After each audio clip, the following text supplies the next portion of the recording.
In this presentation, we're going to talk about the 3 challenges every leader must face. Now, granted, there are plenty of challenges that leaders already face as it is, and it's more than just the 3 we'll be listing. As for what those challenges are, they are perhaps the most critical that every leader must be aware of. So, without further ado, let's get right into it with the first one. Now, pay close attention. The first one, of course, is how they want to change things. You want to make major changes to the way things operate in your business. This may involve new policies or way your company will be performing tasks going forward. For example, let's say you're considering the idea of making your company 100% remote. You've considered the idea and see more good than bad. So you go over the idea with your employees, and it's a no-brainer. They all say yes. But let's say that later on you want to scale back the remote thing and want to go with a hybrid model or have everyone back in the office. One of these options won't be met with as much enthusiasm as, say, going remote. So it's important to discuss this with your workers. Would they be more apt to work in a hybrid setting where they can be at the office at least once or maybe twice a week? Or would it make sense if they worked at the office all 5 days? Survey your workers and see which one will be a good idea. Then make the decision. I'd be more apt to go with a compromise that would not only benefit you, but also your workers. You want to make changes that both you and your employees welcome. These critical big changes should be something that your employees will need to be aware of ahead of time. The second greatest challenge is making a decision to let someone go. So, let's say your company cannot financially sustain the current number of employees you have right now. Unfortunately, this means you'll need to cut a few people. This is where things get tough. The decisions you make will alter lives. It will alter their financial future, or at least for the foreseeable future anyway. These employees have families to take care of, and they have regular payments to make. So it's important to carefully decide who may be sent their walking papers as part of this cut-down. You want to weigh a few metrics such as whether or not they are the most productive people in your company. What is their current situation outside of work like? Are they getting paid a little more than others? All of these factors are going to come into play here. The decisions you make won't be popular within the company. However, some people will come around and understand why you had to let the employees go, while others may leave your company in disgust and protest. Last but not least is finding that work-life balance. I get it. As a leader, you're going to be busy with plenty of things, and that all comes with the territory. However, it's important for you to set an example. Allow your employees to work for a certain time, and then use the rest of the day to rest, relax with family, and come back refreshed tomorrow. The same should apply to you.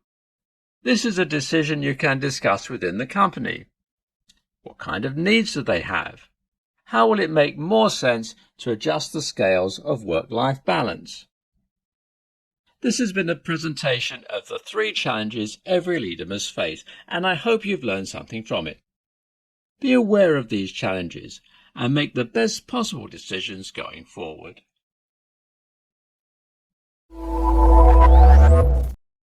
In this tutorial, you're going to learn about 5 books that will help build self-discipline. This is a skill that every leader must have. If you're someone who wants to read something for self-improvement and to gain new knowledge, stick around. Let's cut to the chase and list these 5 books starting with number 1. And this one has quite an amusing title. First we have Eat That Frog by Brian Tracy. This is perhaps one of the best books on beating procrastination and maximizing your productivity. So you're probably thinking, where did the author get the title for this book? Well, it comes from a quote by Mark Twain. He famously said, "If it's your job to eat a frog, it's best to do it first thing in the morning." and if it's your job to eat 2 frogs, it's best to eat the biggest one first. In other words, it's a good idea to get the most important or unpleasant tasks out of the way before getting to the ones that are nicer or not so important. Second, we have The Power of Habit by Charles Duhigg. It talks about habits and the science behind them. So, if you're looking to break bad habits and replace them with new ones, then this is the obvious choice. Third, we have The Marshmallow Test by Walter Mischel. Here's an interesting fact. The author of this book was 84 years old by the time of its release. If anything, it's never too late to get started on something you desire to do, whether that's starting a business or setting and conquering a huge goal. Anyway, this book is based on a study that was done at Stanford University. It was a study on self-control and how people just look at a marshmallow and resist the temptation to eat it. This will give you a glimpse at how important self-control is. Fourth, we have The War of Art by Steven Pressfield. If you're someone who is the creative type, this is a must-read, and I'm dead serious here when I say that. So the book is separated into 3 parts: resistance, combating resistance, and beyond resistance. By the way, even if you aren't a creative person or even a business owner, I highly suggest that you read this, because this is a book that can help you break your bad habits and be able to live life while having full control over it. The 5th and final book is The Compound Effect by Darren Hardy. This will not only help you to make small decisions and acquire those small wins, it will also help you snowball that into even greater heights of success. This applies to almost all the areas in your life. If you need a book to add to your personal library, this is the one you might want. By the way, this is a book that will help you stay the path and turn your small wins into large ones. The sooner you read this, the better off you'll be. And that'll do it for this presentation. Before we leave, I want to say that self-discipline is critical when it comes to your business and personal lives. You want to break bad habits and replace them with new ones. You want to make sure that you do your part to build a level of self-discipline that will make it easier to say no. These are 5 books that I highly recommend you read. I believe that there are others that I didn't mention, but don't worry, I might do another one of these presentations for 5 more of these books in the not-so-distant future. In this presentation, we're going to go over 5 leaders that you should learn from and discuss what makes them great. I want to emphasize that while you should incorporate your own leadership style, you'll want to consider getting some kind of inspiration from these leaders in terms of how they handled times of crisis, managed their time, or dealt with any kind of critical situation that they faced. Let's begin with the first leader on our list, and that is Dwight D. Eisenhower. He was an army general and supreme commander of the Allied forces in Europe during World War II. He later served 2 terms as President of the United States.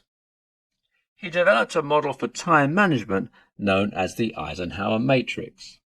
He created a 4-sided matrix where he would plan and prioritize his tasks from urgent and important to, well, not urgent and not important. So, if he had a task in the upper left-hand corner, that was urgent and important and he needed to get it done. Whereas, if it was urgent but not important, he could delegate it to someone else. Google more information about the Eisenhower Matrix and put it to good use if you want to manage your time.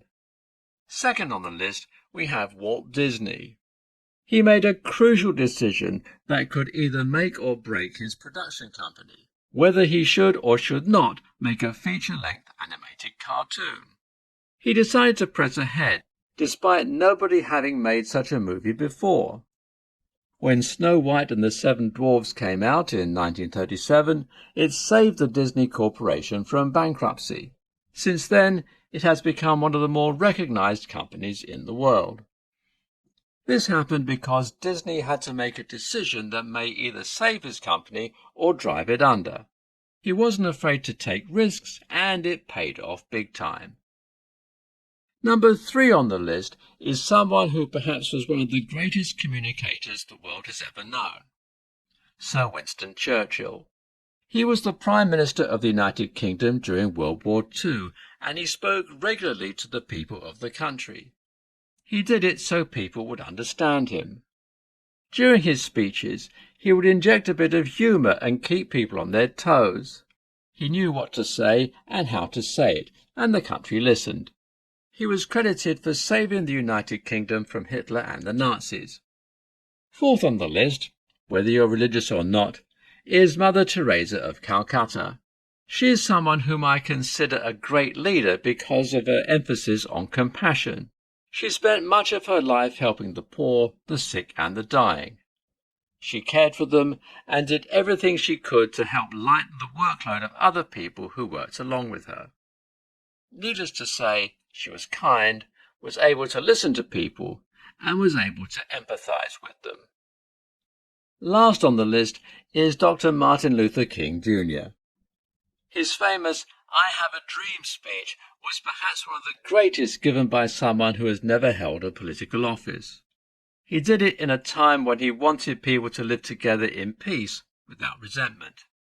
He was able to push through his cause without using violence, despite facing it himself, including his assassination in 1968. He wanted a peaceful resolution and made sure it was done. We could give credit to him, along with the others who fought alongside him to defeat segregation in the United States, for the passing of the Civil Rights Act of 1964. These 5 leaders have been instrumental in their leadership skills, and you may draw inspiration from them in the way you may be leading yourself. If you liked this presentation, please let us know. In this presentation, we're going to talk about 5 tips for fighting imposter syndrome. As a leader, you might struggle with this sometimes, and it's understandable. You may feel that being in a leadership role is not part of who you are, or you might feel like you do not belong here. So, to that end, we're going to talk about some tips that you can use to conquer imposter syndrome and lead as yourself every single time. Before we begin, let's get into the definition of imposter syndrome.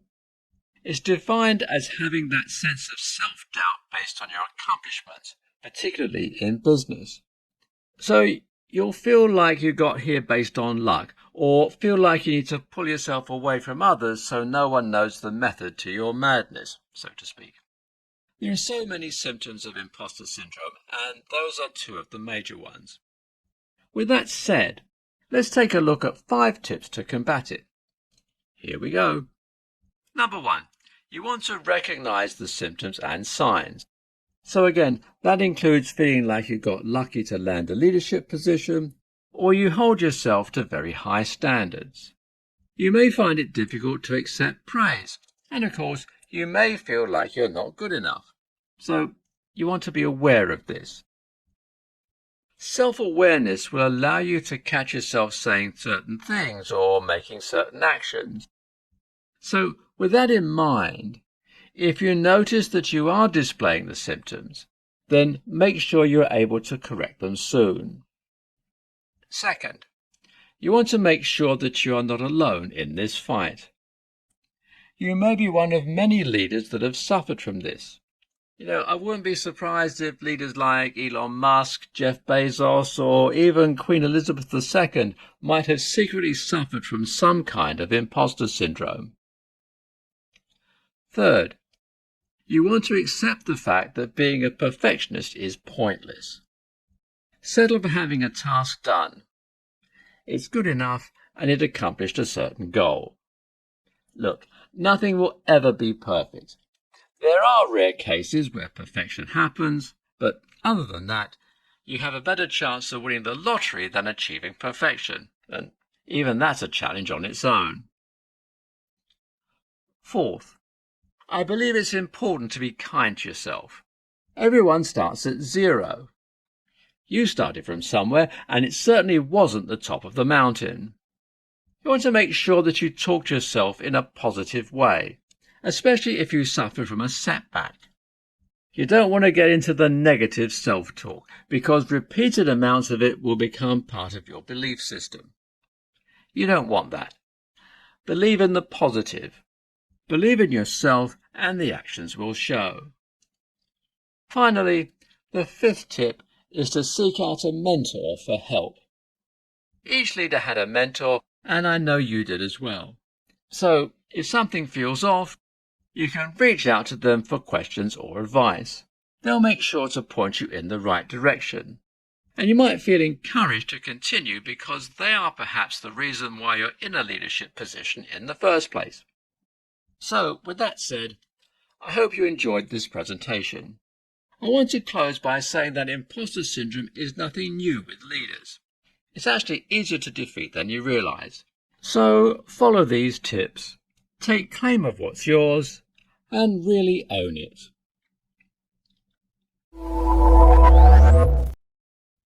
In this presentation, we're going to take a look at 6 online resources that will help you get and stay organized.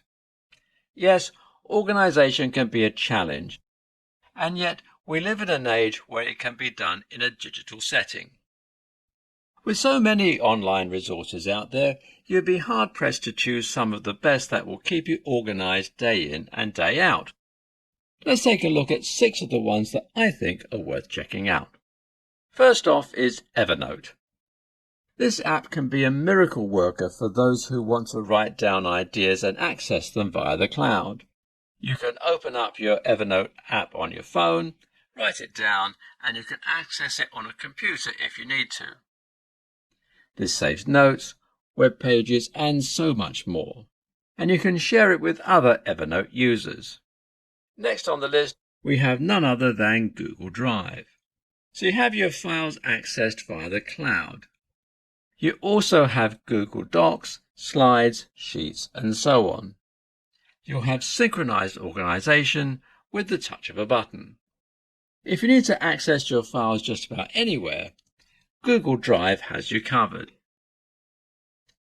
Third is Asana, and I cannot tell you how many times this has helped me out when it comes to doing team tasks, and has all kinds of tools for those who are working together as a team. This includes messaging, storing files, progress tracking, assigning tasks. It's a Swiss Army knife of organization tools. Without this app, I don't know how I can get through life.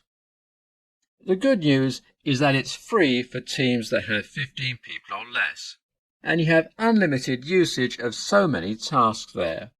So, if you're looking for a productivity tool that's loaded with features and is free of charge to an extent, you'd be insane not to give Asana a try. Fourth, we're going to take a look at Mint. I get it. The monetary side of handling a business can be a challenge. And for that reason, I would be remiss if I didn't include Mint. You can be able to build a budget, get reports on spending and saving that are easy to understand, set up alerts for any potential unauthorized charges, the whole 9 yards. I dare say this is the Asana of financial apps. So if you're looking to keep your finances in order, Mint may just be the best possible option. And it's safe and secure as well. Fifth, we have LastPass. Okay, we hate it when we forget our passwords, and we don't have the time to play guessing games.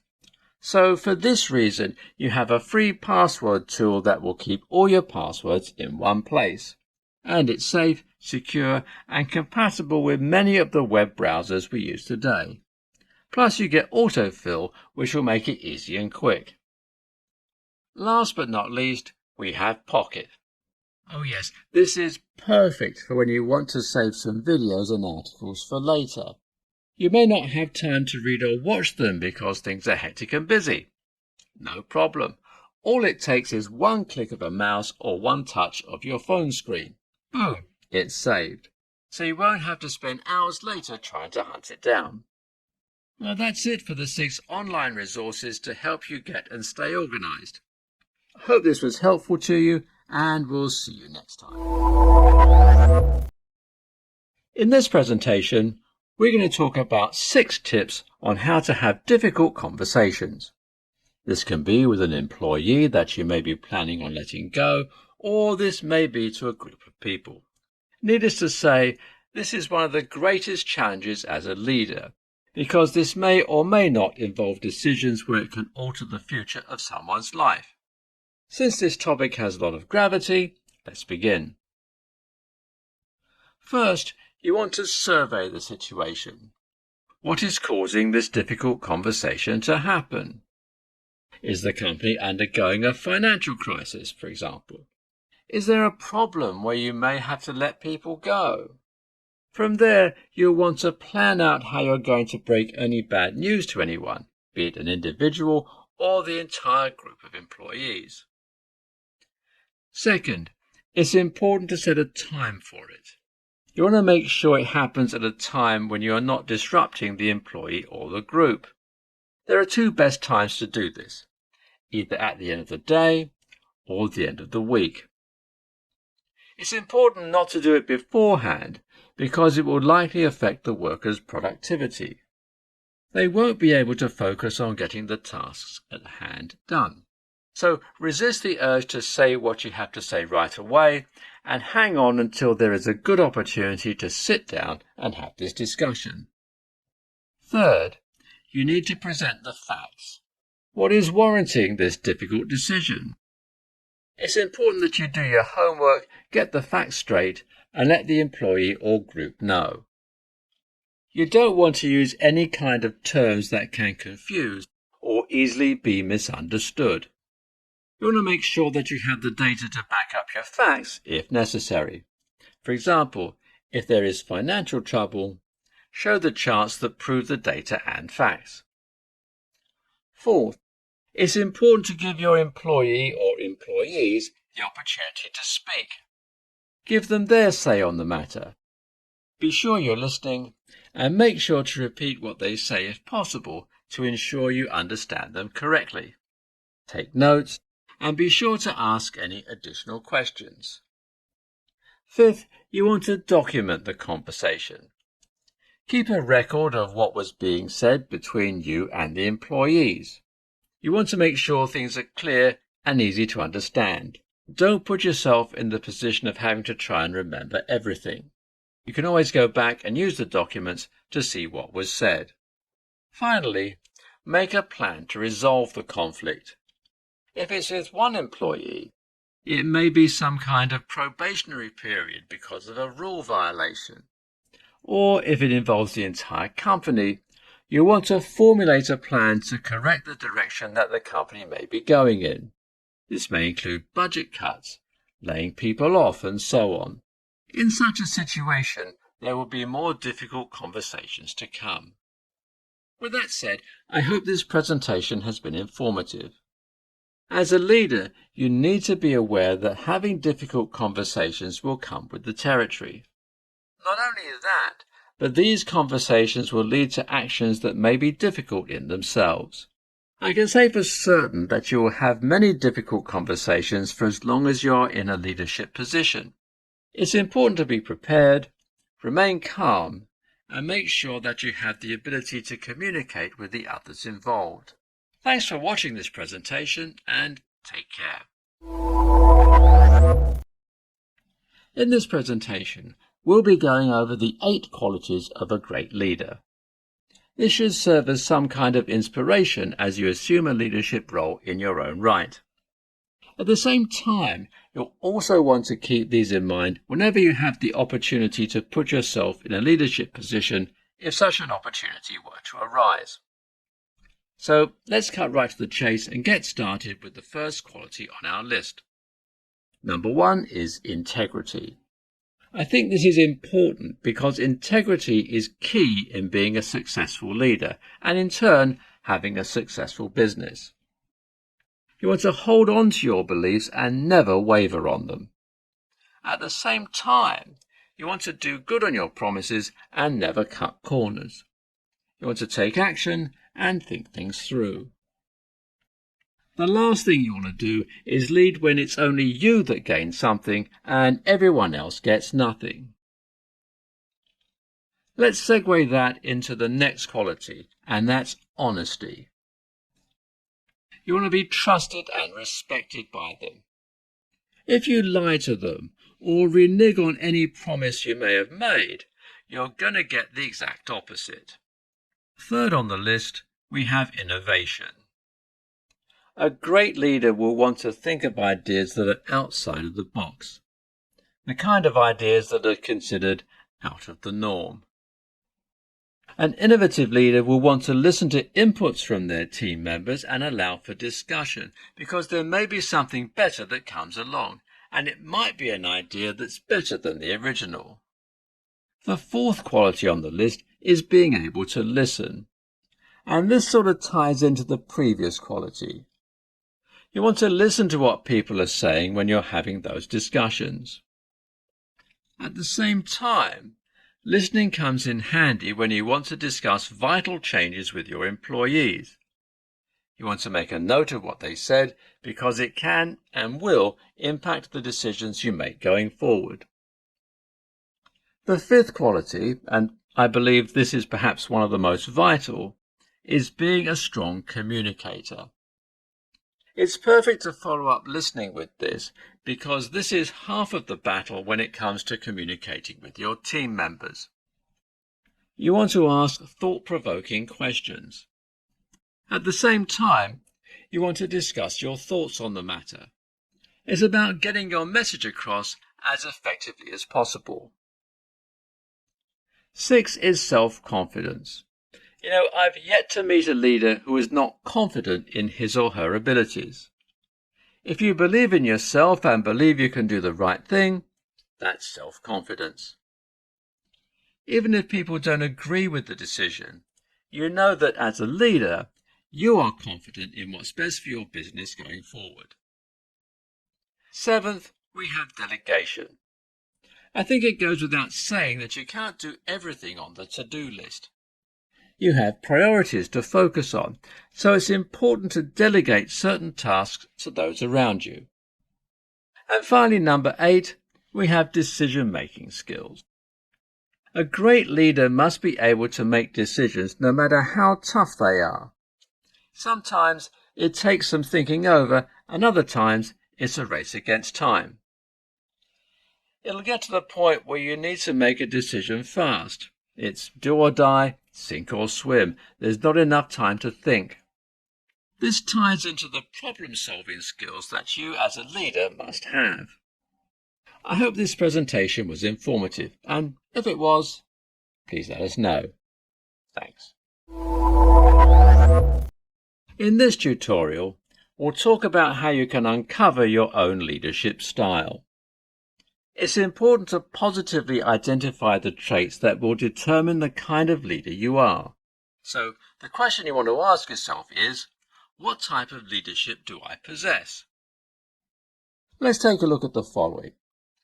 For example, let's say that you are the founder and CEO of a startup. As the COVID-19 pandemic is winding down, you're considering whether or not your company can continue going remote only, or if you want to adopt a hybrid work schedule where people can work from home for much of the week and be in the office for just a few days. If you want to get your employees involved and have a voice in the matter, you could have a leadership style known as democratic leadership. You still have authority over the company and handle the day-to-day operations, yet you want to hear what your employees have to say about the major changes in company policy or the way the business operates and so on. So it's always a good idea to survey what your employees want. Are they happy with the remote setting? Would they be fine with a hybrid work model where they can spend at least one day a week at the office? Next, let's say you make the decision and terminate remote work. Everyone is back at the office, and that decision is final and no one gets a say on the matter. This is an example of autocratic leadership. This is common in certain industries such as the government or the military. You either follow those orders or you will be punished. Now, this may work in some industries, but in a majority of the business world, this can be a type of leadership that isn't going to win over too many people. The next leadership type that we'll be looking at is a complete 180 of autocratic leadership, but is different from democratic leadership. If you're someone that places your trust in employees to get the job done without any kind of guidance, you may be a laissez-faire leader. This is also a leader who trusts the employees to make most decisions. However, when it comes to the decisions vital to your company, you still have the authority to make them.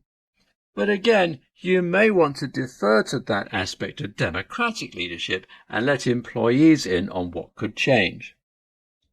If you are a leader that wants people to be happy on either side, you may be a diplomatic leader. You possess a trait where either party is happy and negotiation is involved. If you are excellent at solving problems, this might be the kind of leadership that will be right up your alley. But problem solving should be a skill for every leader. Now, finally, let's take a look at this last leadership style. Are you someone that rewards good work and punishes bad work? If so, that's transactional leadership. You give them something in return for the work that they do, whether that's good or bad. It's a straightforward kind of leadership that works in plenty of industries and is prevalent in pro sports.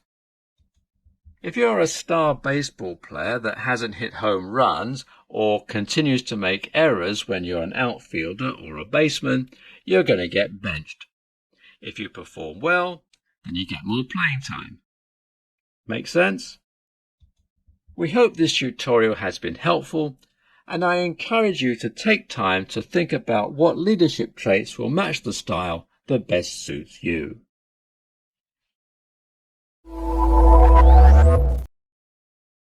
In this presentation, we're going to talk about how to use social media in the workplace. I think it goes without saying that this sounds like a not so good idea. However, there are ways to use it while at work, as well as ways not to use it. It doesn't matter what social media platform you, your employees, or your business is on. It's important to use it properly. So, let's get right to it. First, you want to use social media for promotional purposes. Your business may have a Facebook page, an Instagram, a Twitter feed, or whatever else. The challenge is finding out where your target audience hangs out and which platform they use regularly. You might have a special sale going on, and you might want to post it throughout the social media channels where you're most active. You need to have the right offer in front of the right people. When this happens, your customers will know what's up and buy what you've got. Now, this can be most useful to an online business, but if you have a brick-and-mortar business, social media can also be effective. Speaking of effective, let's take a look at another way to use social media in the workplace. Communicating with your customers.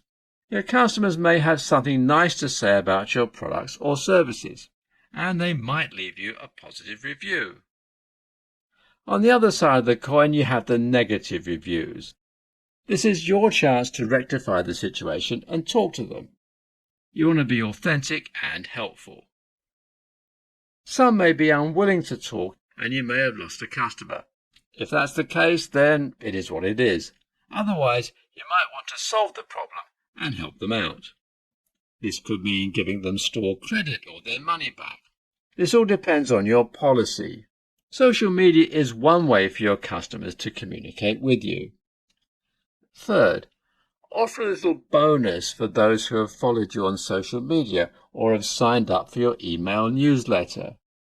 Give them a bit of extra value so they feel appreciated as a customer. This can be a coupon for 10% off, buy one get one free special, or something else.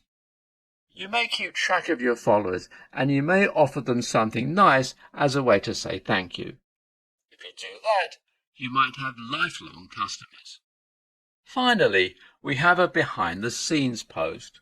Talk about what's going on behind the scenes with your business. What kind of specials are you planning on putting together in the near future? What kinds of products or services are you planning to release? Give your customers what appears to be VIP access into something that might seem exclusive. They'll love that feeling of importance just for being one of your biggest fans on social media. And that'll do it for this presentation. I hope you found it enjoyable. Social media shouldn't be used for personal things when you're in the workplace. But what you can do is use it as a way to drum up new business. You can offer promotions, a behind-the-scenes look, or use it as a way to communicate with your customers. No matter what the platform, there is no underestimating the power of social media. If you like this presentation, tell us what you think. Better yet, let us know what your strategies are for social media in the workplace. In this presentation, we're going to talk about the differences between a manager and a leader. We'll be talking about the traits that either of them have, and to that end, it will also give us a glimpse into what makes them different. Since this is such an exciting topic, I want to keep the introduction short and get started. So, here we go. First and foremost, managers will focus on themselves, while the leader will focus on the team. A leader is someone who will delegate responsibility while taking on their own. They want to instruct people on a team as to what needs to be done, and they will be there if and when needed. A manager, on the other hand, will credit themselves for the success because they directed the team. If they fail, then they will blame the employees for failing to follow instructions. Sadly, this is where employees will resent them. And to that end, we segue into the next point. And that is managers are directors, while leaders are action takers. And yes, managers will direct people and tell them what to do while they do nothing. Meanwhile, leaders will take action themselves and can enlist the help of their employees to do other parts of the task.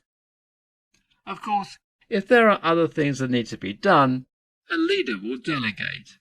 They will give their team members other responsibilities. So it's important that you make sure you assign your employees tasks that you know they can do well and are competent in. Now, you're welcome to train them and show them how it's done if they don't know already. A leader can do their best to teach their team members something that can be a challenging task. They do this with the confidence that their employees will do it well, and it'll be like second nature. Next, leaders will hold achievements to a high regard, while a manager will care about the results. So again, a manager will focus less on the team and care more about the end result. If they succeed, the credit will be given to them. And of course, failure can occur and blame games get played. Leaders, on the other hand, will recognize the achievements of their team members and not just themselves. They will acknowledge those who performed a vital service in meeting certain goals. Leaders understand that there is hard work and dedication. They know that their team members possess that. Finally, leaders are innovators, while managers stick to the same old, same old. Indeed, leaders have the ability to think outside the box. If they struggle to find ideas, they'll rely on their employees or team members. And that can start with just a regular conversation. A leader may take notes, and ideas may start to form. For a manager, this isn't the case. A manager isn't as innovative and won't have the best ideas. Thus, they want to stick to the same old, same old. Again, they care more about results and couldn't care less if there are ideas being floated around. So it's always a good idea for leaders to think about what they can do going forward that can make things better for their business. As a result, there can be more profits, more growth, and a whole host of other things. With that in mind, this concludes this presentation. I hope you found some of the information to be quite eye-opening. It's a clear no-brainer that a leader will do a lot better than a manager.